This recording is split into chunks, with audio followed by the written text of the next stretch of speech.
They're uneducated, they are unskilled, they come from violent backgrounds. Our average resident is a third generation now, drug addict, criminal.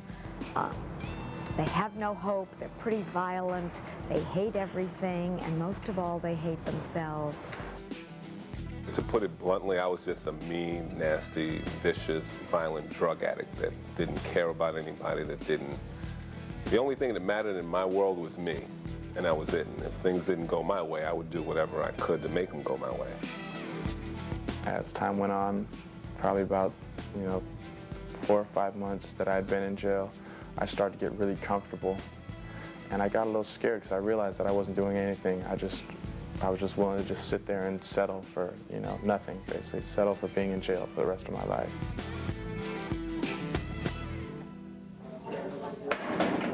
America's prisons were designed to keep offenders out of society.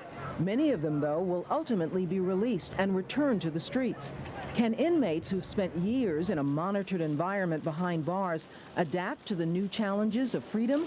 One community is convinced that it has the answer.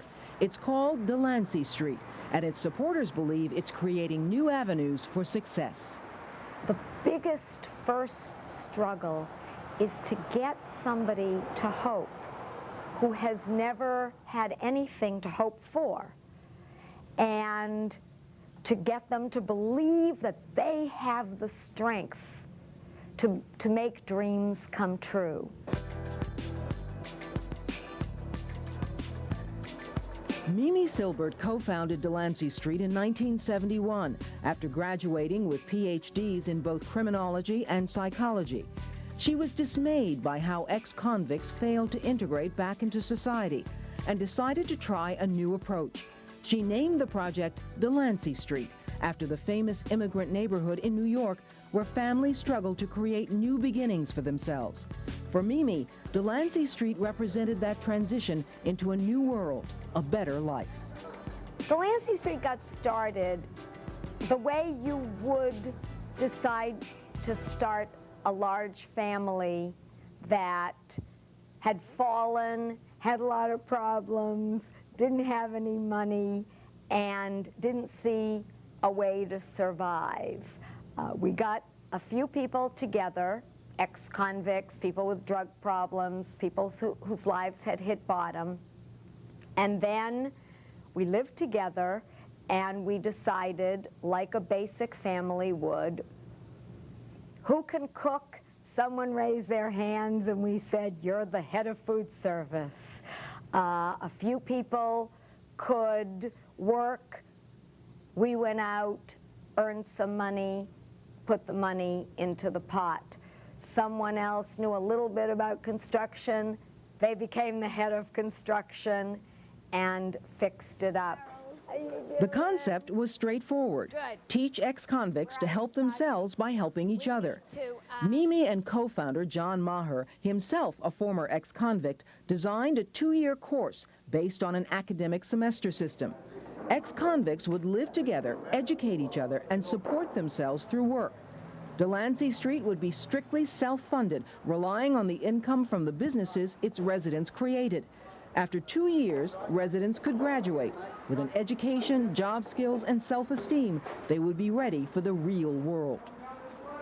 We joke, but are quite serious in the fact that we consider ourselves to be a lot like Yale University. They work hard to take the top 2% of the population. We're equally snobby about taking only the bottom 2% of the population. We have probably 20 different training schools. The training schools train the residents in marketable skills, and we pool all the money, like any family, and that money supports all of us. Medium, grilled or seared? Tyrone Dixon is a Delancey Street resident. Like many residents, he had been living a life filled with violence and desperation. In 1997, he was arrested for armed robbery and sentenced to many years behind bars. At the time, he was heavily addicted to heroin. I was a good kid, basically, and had a little trouble here and there. I'd have to say about 12, I started experimenting with drugs and alcohol, and it just took a really fast downhill slope from there. It's like once I started doing that, I never came back to, the person I was before. Luckily for me, I was actually arrested in the act, robbing someone, caught a 211, which is an armed robbery. I was 143 pounds, and I stand about 6'4", so that's very thin for my structure. I probably would have been dead if it hadn't been for that, because I was, basically accosting people on the street with a pistol. Sometimes I didn't have a gun. Sometimes I would just act like I did, or just, grab somebody and catch them off guard enough where they would basically give me money. By the age of 22, Tyrone had spent several months in jail with a bleak outlook on his future. But then someone told him about Delancey Street. He wrote to the organization and asked to be accepted. Suddenly, he had renewed hope for his future. I just kind of sat in jail. I was angry at everybody. I felt like I'd been abandoned by, my family. I thought that nobody cared or nobody understood what was going on with me. And the way it turned out that they were always there, I just always pushed them away because I was a drug addict. I was a dope fiend, That's two things that don't mix. You can't care about people and use drugs at the same time. It just doesn't work that way. There was drugs in jail. I mean, it's no different from anywhere else. It's a little more inconvenient, but it's there. And I didn't use any drugs while I was in there. I didn't smoke any cigarettes. I just totally changed my whole perception of everything. I even quit using bad language for a while. I stopped cursing. I mean, I thought I was going to do whatever it took, For Tyrone, arriving at Delancey Street was like stepping into a new world. My first impression of Delancey Street, that I walked in, I thought it was heaven. I mean, from the gleaming white floor tiles, everything, I just couldn't imagine it to be anything like that. And I thought, this can't be, this can't be Delancey Street. This can't be the place they told me about. This doesn't look like a institution or a drug rehab center or anything like that. Oh yeah, you guys are doing all the flyers for the tree lots? 42-year-old Gerald Miller grew up in a tough New York neighborhood. By the time he was 15, his mother had been murdered, and his father was dead from drug abuse. So I was out on the streets, I was selling drugs, I was, just doing what I had to do to survive and, make money. And basically all the people that I wanted to be like all the people that I wanted to follow, they were all thieves and drug dealers and, just the people on the block that had all the fancy cars and had all the nice clothes and had all the girls, and that's who I wanted to be. After getting involved in drugs, Gerald ended up behind bars. It wasn't like prison was a deterrent for me. It's not like I stopped and when I was getting ready to commit a crime and go, uh-oh, if I do this, I'm going to go to prison for, 8 years or 9 years. I would just do it, and then they would say, okay, you're going to prison. And it wasn't that I wanted to go to prison, but it's not like prison bothered me either, because all my friends were there, all the people that I was connected to were there. And in prison, I was actually, in a crazy upside-down world where the meaner you are, the nastier you are, the more respect you get. I was somebody that, could deal with that. Gerald had been in and out of jail for assaults, drug dealing, and armed robbery. He didn't mind prison. In fact, it protected him from people on the outside who wanted to kill him. But when he received a 23-year sentence for burglary, Gerald thought Delancey Street would be a way to get off easy. All right, so my idea was, because I knew Delancey Street was a 2-year program, to come here for 2 years instead of doing 23 years in prison. So it was like a mathematical choice. I had like 2 brain cells left, so I figured, okay, let me try this Delancey Street thing. So I went and, well, actually a guy came and interviewed me after I wrote my letter, and, of course I put on my best little social worker's face and social worker's smile and, tried to, my point was to convince him that I was sincere, when really about changing, which is what people had told me that you have to do. You have to just make them think that you want to change. But Delancey Street is no easy way out. There's hard work and strict rules. Like all new arrivals, both Gerald and Tyrone were given the most basic work, washing, sweeping, and cleaning the facilities. It's a humbling starting point. And if they're caught in illegal activities, they can be kicked out for good. At Delancey Street, there are no second chances when it comes to drugs and violence. When each person comes in, each person believes that I'm different. Secretly, they believe it'll never work for me. They have to become accountable, responsible. They stand and take the consequences of all their actions. They must be drug-free, which, believe me, they're not very often in the prison system. Delancey Street Foundation, may I help you? As residents earn responsibilities, they move up the ranks within Delancey Street's businesses. They work within the moving company, printing facilities, retail sales, automotive services, and other industries. Despite putting me in positions of kind of like responsibility and making me responsible for other people and making me accountable to other people. So, because I had never been responsible or accountable to anyone except myself for like, you know, ever. So it was a whole brand new experience. So you learn and you get a chance to do a bunch of different things where you get a chance to see what you're good at, and then if you're not good at something, you get a chance to just not be good at it, but in the process not destroy your life. It's what makes people ultimately get a sense of dignity, get a sense of integrity, as well as all the skills they need to make it in society. Put it in a 4-inch six-pan. Put a cap on it, bring it up here, please. But perhaps Delancey Street's crowning achievement is its 3-star restaurant and cafe. From the chefs to the wait staff and dishwashers, the entire restaurant is run by ex-convicts. So if you start at the restaurant, you would start washing dishes, and the next semester you would move up to being a prep cook, and the next semester you would move up to being a line cook, and ultimately you could move up to become the head chef. We have a, you know, like 3-star restaurant, so you're learning everything that anyone else in any other 3-star restaurant learns. Delancey Street's businesses provide essential training for its residents, who often have no skills. But these businesses also support the entire project. Delancey Street runs strictly on its profits, with no government funding. Entrepreneurial spirit is the way we earn our money, and also the way we teach people marketable skills. But can Delancey Street really make a difference? Prison populations are escalating, and drugs are growing more lethal and addictive. First, Delancey Street must convince the lifelong criminals that they can live honest lives. Delancey Street must also reassure its neighbors that they are not in danger. People have fears, legitimate fears, that they conjure up when they think of ex-convicts and drug addicts, and they think of people in trouble and causing trouble. Can 2 years at Delancey Street wipe away a lifetime of destructive behavior? As more drug addicts and criminals end up in prison, they learn that aggression and other antisocial behaviors are the way to survive behind bars.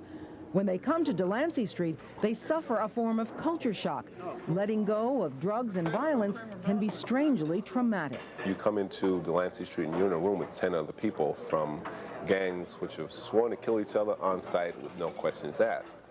And I was, you know, one of those people that, you know, responded really quickly, really violently, because that's the only thing I knew, basically. I wasn't very good on negotiation and, you know, all that other kind of stuff. So it makes it really hard to get through a day. I was pretty busy trying to stay exactly who I was, because I was still, for a long time, I was pretty nasty and pretty frozen and pretty quiet and pretty, you know, just putting walls up, and, you know, you just don't get too close. I guess through all those years of doing drugs and everything, I had compromised in so much of what I was taught and raised to believe was the right thing that I couldn't even trust myself, so I wasn't going to trust anybody else, you know. And I got really quiet. I didn't talk to anybody for probably about a month and a half. When an individual abandons the program, it profoundly affects the community they've left behind. At Delancey Street, the doors are never locked. When times are tough, residents are tempted to walk out and slip back to a life filled with drugs and violence. Some people, you know, don't make it, and some of the people I had befriended, you know, and then when they left, it was kind of rough to see people go like that. The temptation for residents to relapse is both powerful and deadly. It threatens the stability of the Delancey Street community, which relies on group support. How's the new cafe working out? Sergeant Dirk Bajan has seen Delancey Street residents struggle with their addictions. Some simply cannot stay clean.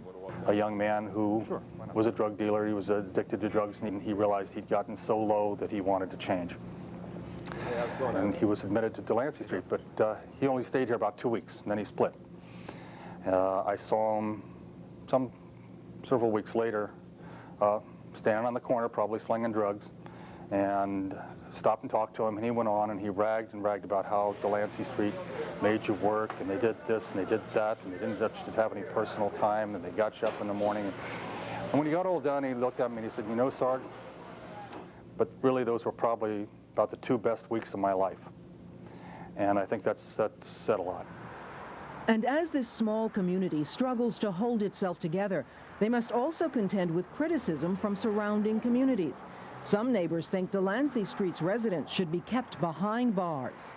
It's an outrage to me that politicians have played on this issue and played on people's fears so that people believe that building prisons, which is the largest growth industry in the state of California, that building prisons is the only solution. And yet we've seen for all these years it's a solution that doesn't work. And if you think about prison takes someone who doesn't know how to live in society already by definition, who is angry, locks them up with all his friends in a place where that person becomes responsible for nothing. Taxes pay for that person to sit in prison with all his friends, not in a nice spot, but it's someone who has nothing to lose. We call that hard-on crime. And then we release them 15 years later, and we're stunned that they are not well integrated into society.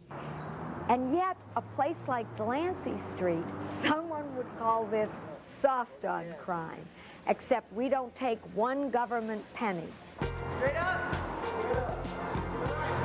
Despite their critics and their challenges, Delancey Street continues to grow.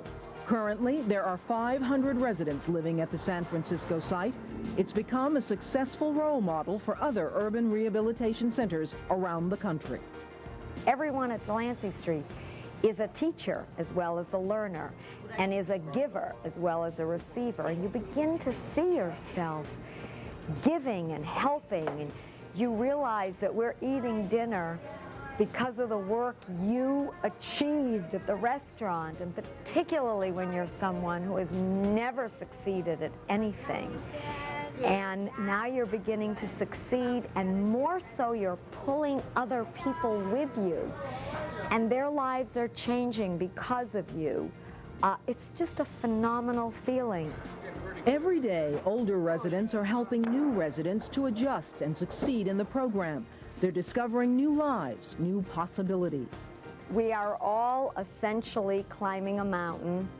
What that means is, if the people on the bottom pull the wrong way, then all of us, me included, will go down.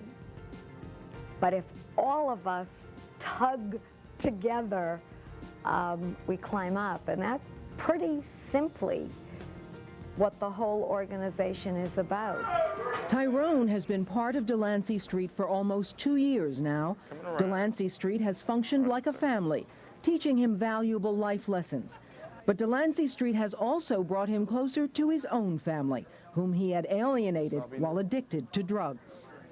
It's almost like being born again, you know, into my family. I feel like they've forgiven me for everything, you know, and it's basically, I guess, kind of like when I came into Delancey Street, the same with them. You know, I've got a clean slate.